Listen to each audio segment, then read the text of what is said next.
Welcome back to another episode of Rock Boys Football. Dabo Swinney, the Clemson Tigers, putting the finishing touches on an absolute rout against an NC State defense that we have a ton of respect for going into this football game. Our big question mark for Clemson: could they translate what we saw on offense against App State over to this NC State defense?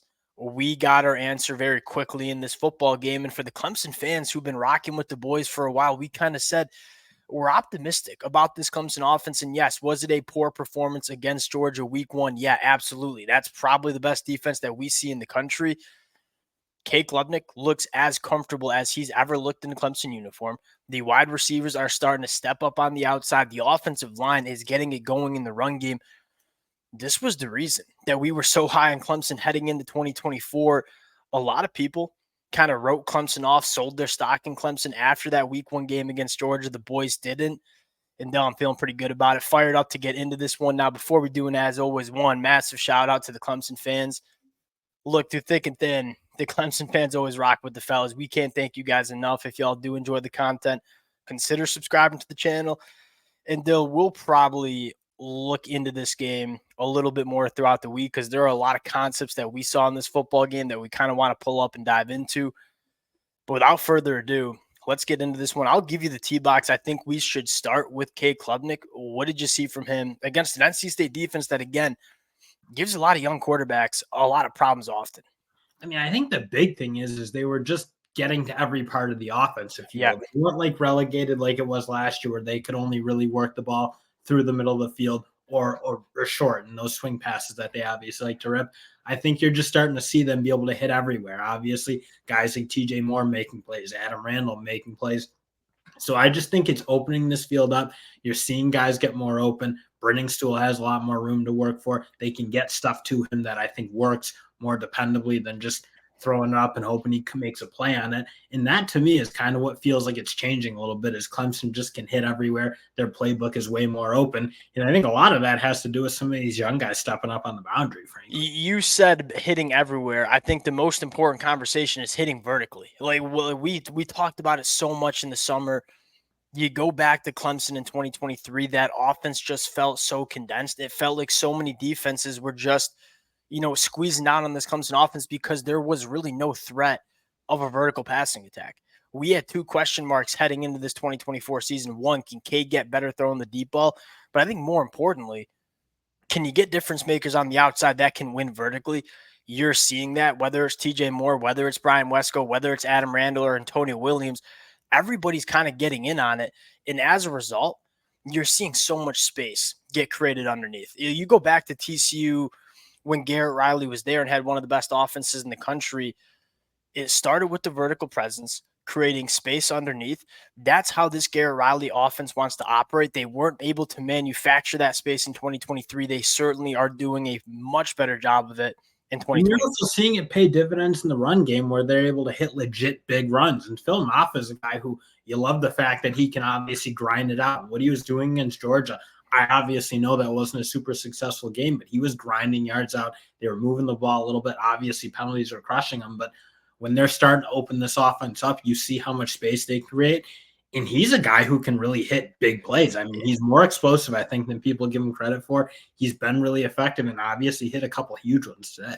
When you get Phil Mafah clean to the second level, that dude's so explosive. Like, he's not necessarily as shifting, as jittery as a guy like Will Shipley, but if you can block him up and you can let him attack downhill, there's not many better running backs, not only in the ACC, but in the country. Like, we were kind of on the Phil Mafah train back in 2023, kind of thought he was the better running back in that room.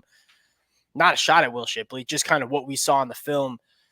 Like, if Phil Mafah's getting going, and I think you said it best, like, you have that presence to work vertically down the field. Teams need to respect it. Like, NC State left their safeties pretty much deep the whole game, giving Clemson light boxes, allowing them to run the football. Like, you go back to the Georgia game, I feel like people probably just looked at the score and at times on the field and just kind of assumed this Clemson offense is still stuck in the mud. Well, look, Clemson had some plays that they could have made early in that Georgia game. And I'm kind of convinced that it could have been a different football game if Clemson executed and didn't shoot themselves in the foot. I think I'm fired up. And I look at this Clemson team and say, if you can continue what you're doing on the offensive side of the football, this is a legit contender in the ACC. I think it's pretty clear right now it's Miami and Clemson competing for an ACC championship. Yeah, now you're getting really excited just to kind of see them against teams like Louisville and some of these better defenses they'll face down the road and see what they can do, because now you're starting to see it. And obviously, that App State game, yeah, you were really excited about it. You were excited that Brian Wesco was making plays. You were excited they were getting the ball down the field. But then you go see App State kind of go get blown out in the week following against the South Alabama team. And it obviously gives you a bit of cause to pause, like, oh, was that just because it was App State or was that Clemson? And now you do it against an NC State team that certainly isn't having the greatest year in the world so far, but is still a really respectable defense and a respectable football program at the end of the day. So, again, now I think you're starting to get a little bit excited, starting to feel more like this is real, not just like a flash in the pan against App State. Yeah, and I think what's most exciting for the Clemson fans, it just feels like they're building momentum. You know what I mean? Like, they never got any momentum going on the offensive side of the football in 2023. Look, going back to how we talked about this team in the summer, like, there's reason to believe the offense gets better. Cade Klubnik, year 2 as a starter, finally building some chemistry with the wide receivers on the outside, an offensive line that has played a ton of football together, and most importantly, knock on wood, is staying healthy so far. This offense is coming together. Look, we know we don't have to talk much about the Clemson defense. They kind of dominated in the first half and then just put the backups in the second half. When you have a defense that I think is going to be a top 10, top 15 defense in the country, a Clemson offense that, I'm kind of looking through the box score right now, you had over 10 plays that went for over 20 yards. That you didn't see that from any Clemson offense last year. It didn't matter who they were playing. And so manufacturing those explosive plays, it's massive. And if you're a Clemson fan, like, this team's going to be really dangerous in the ACC if they can kind of continue the momentum. Any other player / what you saw on the field that you want to quickly shout out here?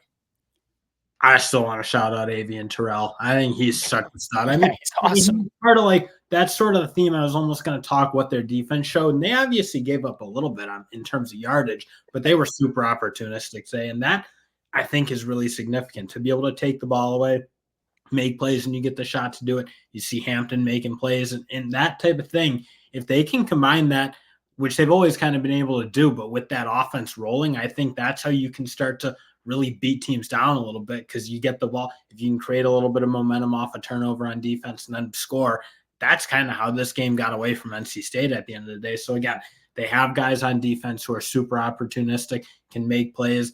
Obviously, some young guys really stepping up. Sammy Brown played a really good football game. So, again, if this defense can be what they've always been, be opportunistic, take the football away, and then the offense can start scoring touchdowns instead of kicking field goals, I think this Clemson team can get back to routing teams more consistently than probably. I'll say this to kind of finalize it. Like, this game at least felt like the Clemson of old. You know what I mean? Like, Dabo Swinney had this chance to, kind of step on the throat a little bit, calling the timeouts at the end of the second half, or end of the first half, I should say.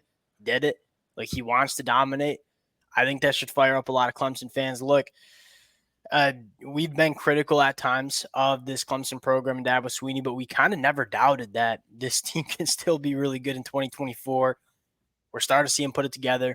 Really, really excited for this Clemson team. Again, later on in the week, going to dive into, some of the concepts that we saw, because one of the things that I love, and I promise I'll close it out here, you're going to see a good average depth of target for Cade Klubnik, but you're also going to see at the same time a lot of yards after the catch. And that's kind of the recipe, like hitting the football down the field, pushing the ball down the field, but also being able to manufacture those yards after the catch with guys like Antonio Williams and Jake Bringenstool as well. We'll close it out there.